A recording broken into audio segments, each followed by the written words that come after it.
subax walba ugmaduna tii hore waana isku egyihiin waa baryada iyo waayaha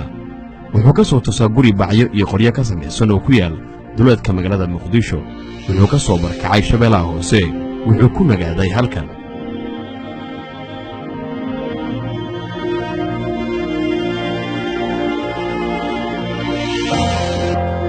gelinkii hore maalintii waa qudaarle oo wuxuu iibiyaa dukaanka qudaarta hooyadii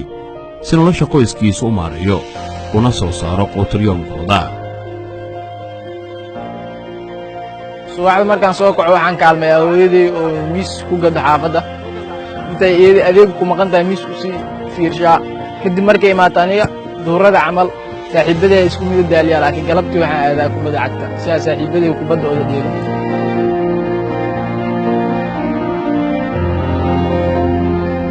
Ismaaciil waa xirfadle aad ugu wanaagsan kubadda cagta wuxuu soo maray heerar kala duwan waxa uu ku tababartaa oo uu ku almiitayaa garoon aan aad u diyaarsanayn oo ay isagii asxaabtiisa ka samaystaan xirada ay degan yihiin cagta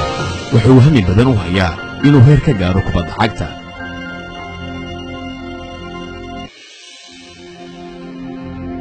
waxay uu suuro gashay naag joogto hay'ad xaafadda ka mid ah ayaa ciyaartooyaan rabaa oo halkaas aan geystay iigu dheesho sidaas darteed ciyaartooydii xaafadda oo isku daraysa arkay anina sidaas darteed oo ka qayb qaadan inaan ka dhiilo meelaha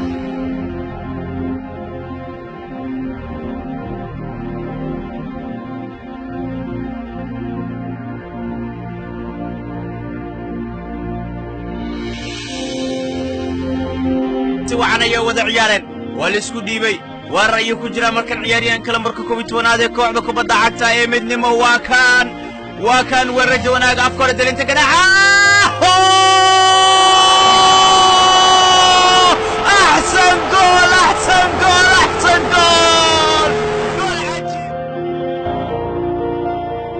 hadda waxa uu muuqda mid ka mid ah riyooyinkiisa oo ahayd inuu ku ciyaaro garoonka Banaadir Stadium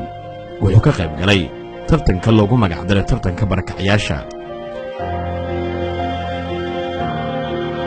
waxaan ku haminaa inaan heerka hadda tahay inaan heer ka sare aan gaaro xulka Soomaaliya oo weelgamo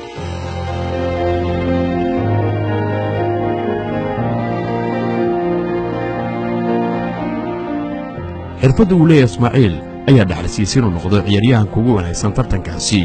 oo ay ka qayb galayeen 8 kooxood wuxuuna tartanka ka dhaliyay 3 gool oo aad u qurux badan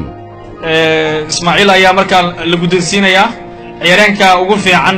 tartanka ciyaaryahanka rajo wanaag ayuu ka tirsan yahay wuxuu markaasi la guddoonsiinayaa gudoomiyaha xiriirka Soomaalida kubadda cagta tanoo kalma filayna laakiin waxaan rajeynaa mustaqbalka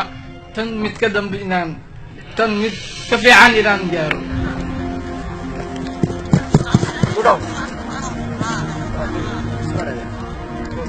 Ismaaciil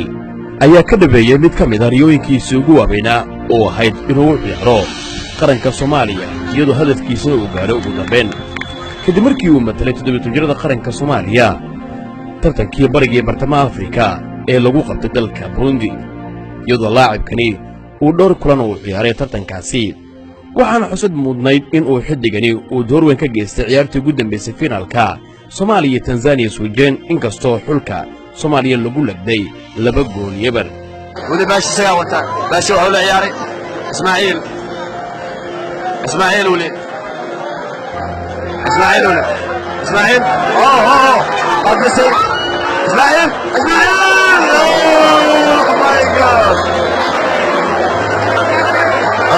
runtii Ismaaciil markaan kaaga warramo ciyaaryahan ku nool kaanka barakacayaasha ee caasimada ka dhisan isla markaas tii aad iyo aad u sareysan muddo kooban oo nala joogin horumar weyn sameeyay waxaan filayaa mustaqbalka dhow Ismaaciil uu noqon doono ciyaaryahan macnaha runtii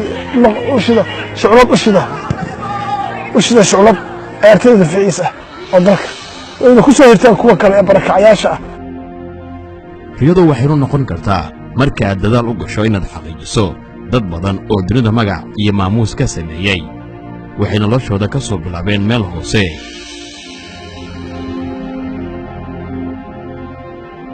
Ismaaciil wuxuu waqti walba halgan ugu jiraa xaqiijinta riyadiisa oo ah inuu noqdo laacib si weyn loo jecel yahay